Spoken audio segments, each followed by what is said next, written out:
জয় নিতাই, জয় গুর, জয় রাধা ব্রজমোহন, নিতাই চাঁদের অশেষ কৃপায়। আশা করছি তোমরা সকালে সবাই খুব ভালো আছো, আমিও খুব ভালো আছি। তো আজ নৃসিংহ ব্রত, ভগবানের অভিষেক হয়ে গেছে। তো অনেক ভিডিও করেছিলাম, ভিডিওগুলো খুব দুঃখের বিষয় ডিলিট হয়ে গেছে। তো একটা ভিডিও আছে, তো ভোগের পরের একটু ভিডিওটা আছে। তো আরতি হয়ে গেছে ভগবানের অভিষেক অন্তে। তো এটা হচ্ছে পরের দিন সকাল অনেক ভোরে উঠেছি, ভগবানের মঙ্গল আরতি করে আমি সঙ্গে সঙ্গে ভোগের রসই বসিয়ে দিয়েছি। তো ভগবানের এখনও অর্চন হয়নি, অর্চন আমি গুছিয়ে নিয়েছি। দেখো এখন অর্চন করতে বসবো। তো এখন ভগবানের অর্চন সেরে বাল্যভোগ দিয়ে ঠাকুরের শৃঙ্গার হবে। এদিকে আমার পায়েস হয়েই গেছে, তো আর ওদিকে ডালও হয়ে গেছে, আর হচ্ছে তো এখন আমি ছোলার ডালটা সম্বার দিচ্ছি, শুক্তোর ডাল হয়ে গেছে। তো এর মধ্যে আমি একটু তেল, শুকনো লঙ্কা, তেজপাতা আর আদা, হিং দিয়ে, টমেটো দিয়ে, জিরার গুঁড়ো সব কিছু দিয়ে দিয়েছি। হলো যেমন তো রসার মতো করেই সম্বারটা দিই ছোলার ডালে, খুব ভালো হয়। আর ছোলার ডালটা আমি একটু মিষ্টি মিষ্টি ভালো হয় নারকেল কোড়া দিয়ে, তো হিং দিয়ে তো দিয়েছি। এখন দেখো ডালগুলো আমি দিয়ে দিলাম, ভালো করে ফুটবে। ফোটার পরে তারপর আমি ঘি, গরম মশলা আর মিষ্টি দিয়ে ছোলার ডাল নামিয়ে দেবো। তো একটা ডাল হয়েছে, তো আমি মটর ডালের বড়া করে নিচ্ছি। দেখো, তো ভগবানের অর্চন হয়ে গেছে, ফুল তুলসী দেওয়া হয়নি, নারায়ণকে তুলসী দিয়ে ভোগ লাগানো হচ্ছে, যেহেতু 12-এর টাইম হয়ে যাচ্ছে। তো আজকের ভগবত দর্শন করে ফুলদোল মহোৎসবের দেখো কতটাই অপূর্ব লাগছে আমার ভগবানকে। শ্রী গুরুদেবদের দর্শন করো। তো এই মালাগুলো সব হাতেই বানানো হয়েছে, আমার ভাস্তা গেঁথেছে মালাগুলো। কত সুন্দর লাগছে আমার রাধা ব্রজমোহনকে।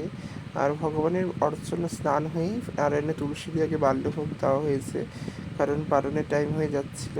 তারপরে ভগবানদের পালন করে, মানে ভগবানদের পালন করিয়ে সবার আমরা পালন করে তারপরে ভগবানের শৃঙ্গার মানে হয়েছে, ঠাকুরের মালা দিয়ে ফুল তুলসী দেওয়া হয়েছে। তো দেখো কি সুন্দর লাগছে সবাইকে, মানে আমি নিজে ভগবান দর্শন করে চোখ ঘুরাতে পারছি না, এতটাই অপূর্ব। ভোগের রসই করতে করতে বারবার করে আসছি আর এই ভগবত দর্শন করছি, কতটা সুন্দর, মানে এক মুখে বলার মতো আর হয়তো আমার ক্ষমতা নেই আমার ভগবত দর্শন করি, মানে খুবই সুন্দর লাগছিল অনেক। তো আমাদের ভোগের রসই হয়েই গেছে, প্রায় সব রান্নাই হয়ে গেছে। তো আমি ওকে বললাম যে আমি তো বললাম তুই তাহলে আর এঁচোড়ের রসাটা তুই কর, আমি একটু রেস্ট করি। তো ভগবানের ভোগ লেগে গেছে, তো আমি সকলে দর্শন করে ভোগ দর্শন করো। আমার নিতাই গো রাধা প্রজমনের ভোগ হয়েছে, আরতি হচ্ছে, নিতাই গৌর হরি। তো নবদ্বীপ থেকে আমি পঞ্চবতী থেকে এনেছি, আজকে ফার্স্ট ভগবানের সেবায় লেগে গেল। খুব পছন্দের আমার এই প্রদীপটা, কিন্তু প্রচণ্ড ভারী, বেশিক্ষণ আরতি করা যায় না। তো তাই হোক, খুব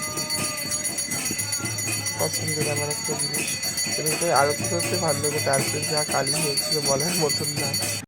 তো ভগবানের অনেক রকম পদ দিয়ে ভোগ হয়েছিল। তো দেখো তোমরা সকলে ভোগ দর্শন করো।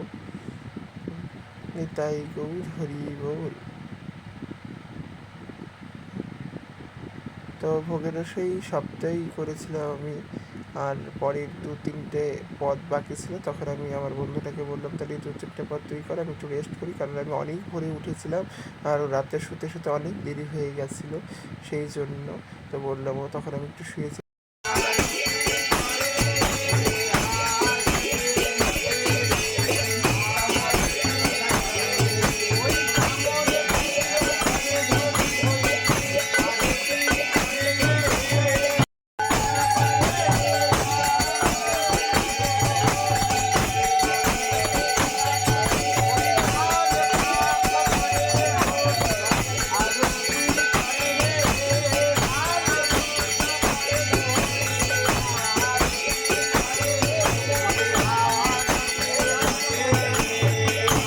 তো ভগবানের ভোগ হয়ে যাওয়ার পর ভগবান বিশ্রাম হয়ে গেছে।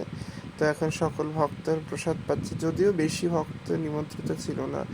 তো কয়েকজনকে বলা হয়েছিল ভক্তবৃন্দ, 50 জনের মতো হয়তো প্রসাদ পেয়েছে, অতটা জানি না আমি, তো এরকমই হবে।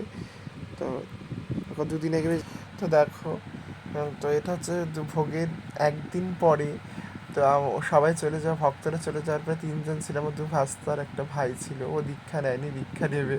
তো রাত্রিবেলা আমরা হাঁটতে গেছি, হাঁটাহাঁটি করতে গেছি, একটু বসেছিলাম জন্য জল প্রসাদ পেয়ে হেঁটে আসি। এক বাড়িতে মোচা দেখেছে, সেই বাড়ি থেকে সেই মোচাটা রাত্রি করে তুলে নিয়ে এসেছে, বলে মহাপ্রভু ভোগে দেবে। তো তোমরা দেখলে মোচা চুরি করে এনেছে, আবার একটা লেবুও চুরি করে এনেছে, আর একটা আবার স্বর্ণচাপা গাছ হাট থেকে পেয়েছে, ওই স্বর্ণচাপা মহাপ্রভুর খুব প্রিয়, সেই স্বর্ণচাপা ফুলও নিয়ে এসেছে। তো এই দেখো, এখন সেগুলোকে আবার জলের মধ্যে ভিজিয়ে রাখছে কালকে ভগবানের অর্চনে দেবে জন্য।